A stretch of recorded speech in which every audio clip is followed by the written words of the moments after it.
Quel genre de bateau est la République française? C'est un genre de bateau spécial. C'est un gros machin sur la mer qui flotte très mal et qui n'est pas fait pour ça. Officiellement, c'est un navire, mais ça tient plutôt de la barge. L'équipage se compose d'une nuée de gens qui ne savent pas très bien ce qu'ils doivent faire, essentiellement contrôler les passagers.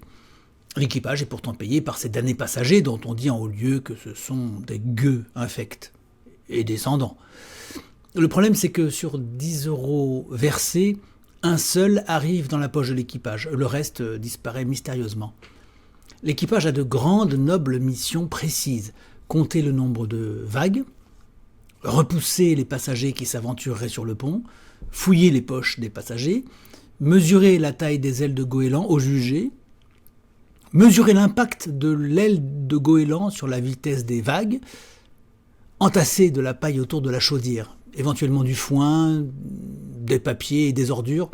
Mais cette saloperie de vieille chaudière est robuste et bien hermétique, et de plus sa flamme est faible et l'incendie ne démarre pas.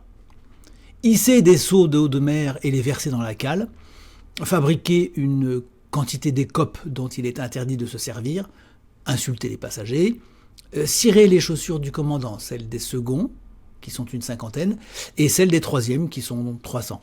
Le titre de troisième et les suivants ont été inventés en cours de route. Les passagers sont quant à eux chargés de la bonne marche du navire, bénévolement et à leurs frais. La politique générale du bâtiment est claire. Accepter les idées nouvelles, découvertes il y a 150 ans, qui mettent un terme avec la dernière énergie aux vieilles idées sur la navigation. Par exemple, on pratique des trous dans la coque pour en finir avec la vieille idée qu'un bateau devrait être étanche. Idée combattue comme ridicule, passéiste, réactionnaire et d'ultra-droite. On fait des trous régulièrement et la police du bord veille avec soin sur les trous. Malheureusement, ou heureusement, on n'est pas très compétent non plus pour faire des trous, malgré la sous-commission du bureau de calibrage des trous, la toute-puissante SCBCT, relevant directement des agences de surveillance de la sous-commission du bureau de calibrage des trous, les omnigestionnaires ASS-CBCT, que tient fermement en main l'Office des agences de surveillance de la sous-commission du bureau de calibrage des trous, l'incontournable OASS-CBCT, géré, semble-t-il, par le centre opérationnel de l'Office des agences de surveillance de la sous-commission du bureau de calibrage des trous, le mammouthien COOASS-CBCT, apparemment chapeauté par les antennes locales du centre opérationnel de l'Office des agences de surveillance de la sous-commission de bureau de calibrage des trous, les régaliennes ALCOOASS-CBCT, que dirigerait théoriquement les pôles d'antennes locales du centre opérationnel de l'Office des agences de surveillance de la sous-commission du bureau de calibrage des trous,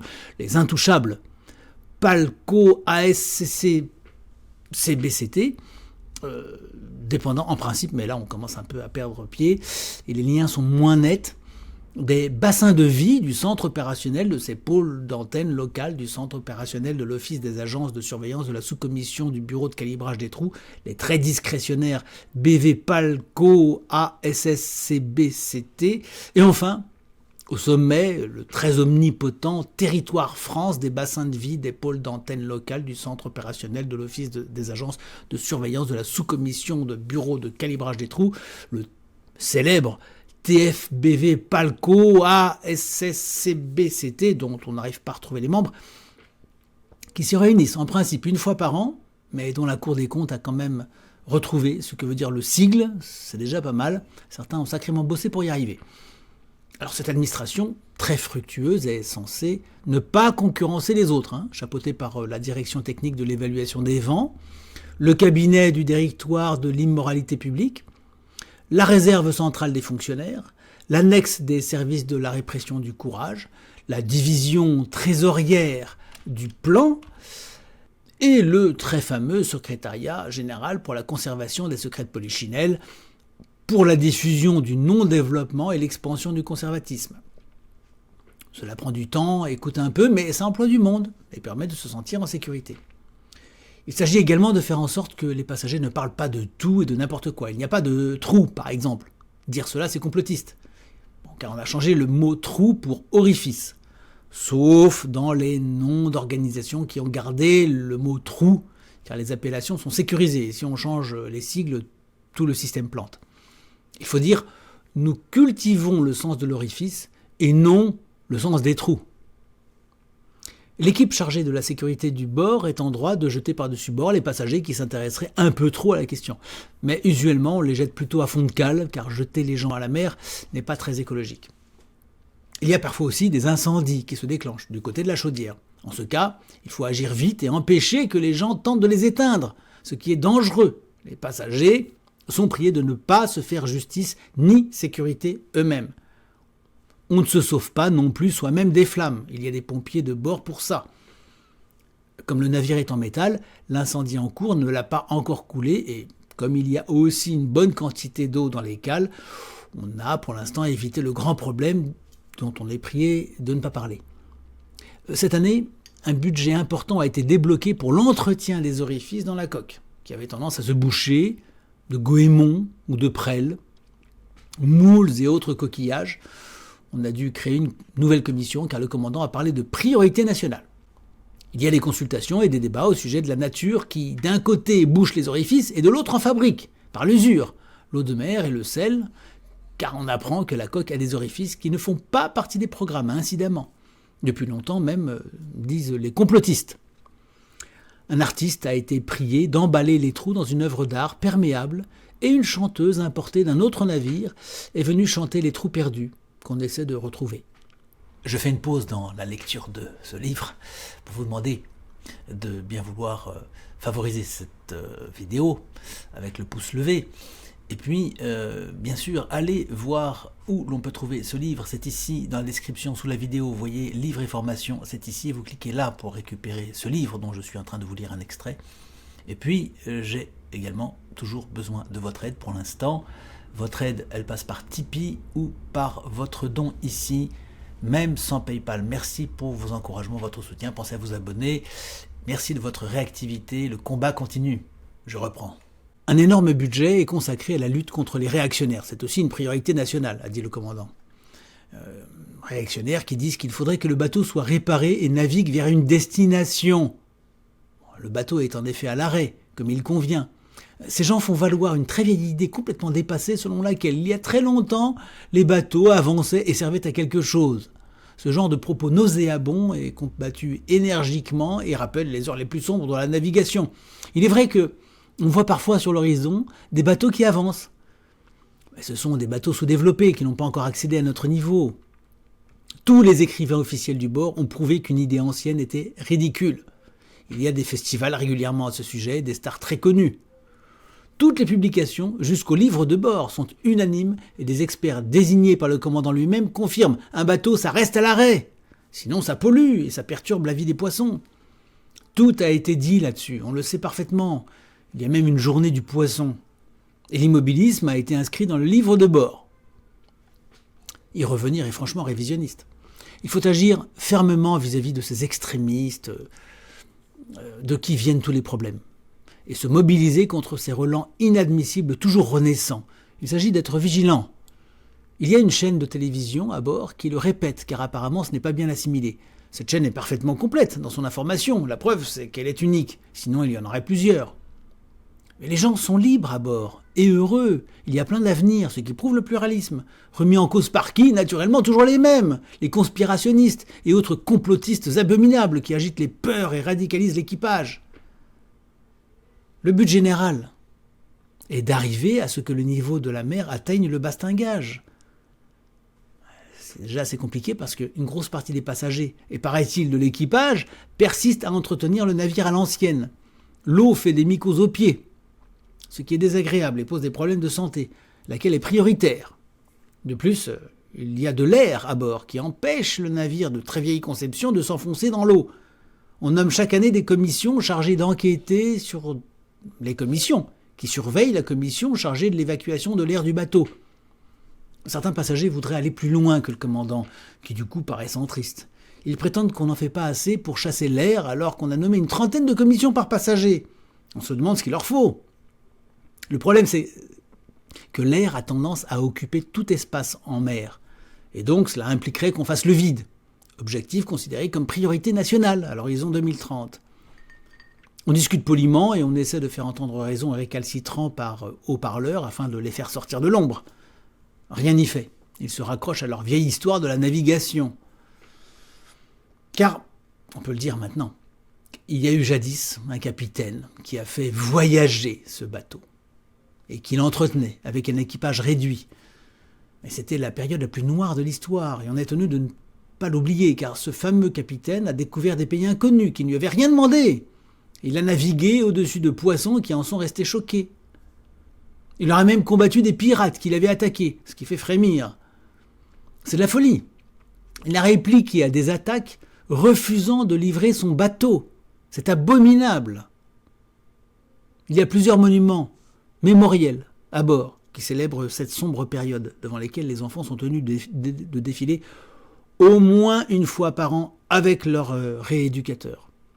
On note le nom des passagers qui ne vont pas régulièrement se prosterner devant ces monuments ou qui ne trouvent aucune nouvelle idée pour les promouvoir. Les choses ont changé, Dieu merci, et les pirates sont les bienvenus aujourd'hui, d'autant qu'ils ne tuent que des passagers, et de temps en temps des membres d'équipage. Mais ceux-ci sont payés pour ça. Bon. Les pirates apportent beaucoup de richesses et sont nos futurs capitaines, dit-on. Il faut leur envoyer des échelles de coupée dès leur arrivée, voire aller au loin pour les remorquer afin qu'ils approchent plus vite avec les canots de secours. Certains individus extrêmement dangereux, parmi les passagers, estiment qu'on peut se passer des pirates. Je l'ai dit. Mais n'étant pas sûr que vous l'ayez compris, il s'agit d'être très vigilant vis-à-vis de ces gens qui sont la priorité nationale numéro 1 du commandant. Ces gens n'ont pas de droit de vote de toute façon lors des élections du bord. Ou alors on les fait voter pour des postes subalternes de membres d'équipage. Alors parmi les autres bateaux, il y en a 2 qui sont dignes d'être respectés, dont un très gros porte-avions dont on dépend entièrement. Le reste ne vaut rien, ce sont des primates qui méritent le plus souvent d'être coulés par le gros porte-avions, c'est bien fait pour eux. On n'a aucun contact avec les autres bateaux, mais il paraît que c'est des moins que rien. On est bien mieux sur le nôtre. D'ailleurs, certains autres bateaux refusent le tafia offert gratuitement par le gros porte-avions pour pas très cher. Les passagers de notre bateau sont privilégiés. Quand ils sont fouettés, c'est avec le plus de douceur et de distinction de toute la mer, car les fouetteurs sont élégants et cultivés. Le gros porte-avions nous y a autorisés, et on en est fiers. Tous les coups de fouet sont comptés. Ça ne se fait pas à la légère, on suit une procédure. Il y a des passagers qui ont eu le culot de quitter le navire en nageant et sont allés se réfugier sur des navires qualifiés de paradis maritimes. On finira par les reprendre, et on verra alors ce qu'on verra. Ce genre d'individus qui refusent de financer les trous dans la coque du navire doivent être corrigés dès l'enfance.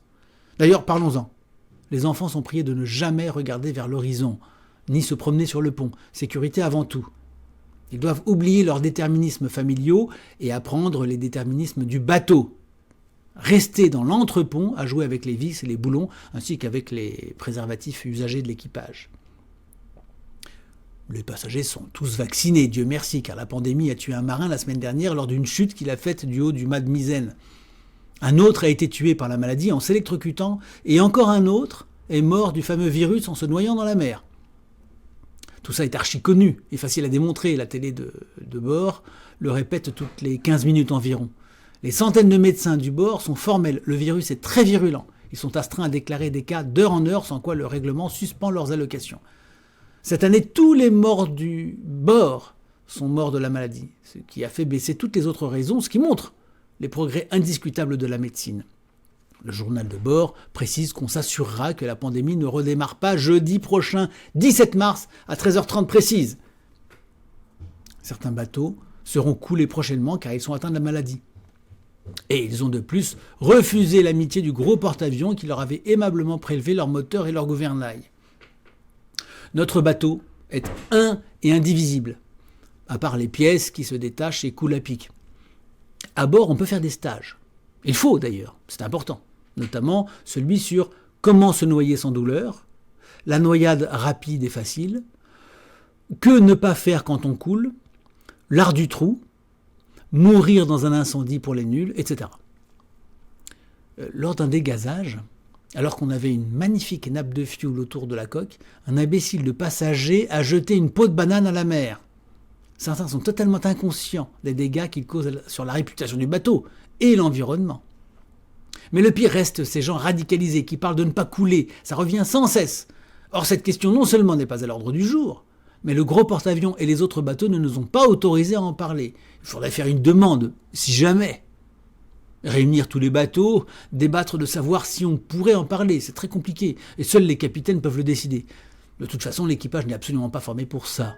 Au contraire, on n'a jamais pensé ainsi, et par conséquent, personne ne doit penser que c'est possible. Couler est un objectif supérieur qui balaie les vieilles croyances. C'est beau, c'est retourner à la mère nature, tous les experts l'affirment. C'est l'eau, source de vie, origine du grand cosmos, c'est la voie de l'humilité et de l'humidité. Alors attention, hein, on ne va pas se mentir, c'est un but, un rêve, mais ça ne se fait pas comme ça du jour au lendemain. Cela demande des efforts, de la persévérance. Et en attendant, il faut refaire complètement les quartiers du commandant, car cela fait 2 mois qu'on ne les a pas entièrement rénovés.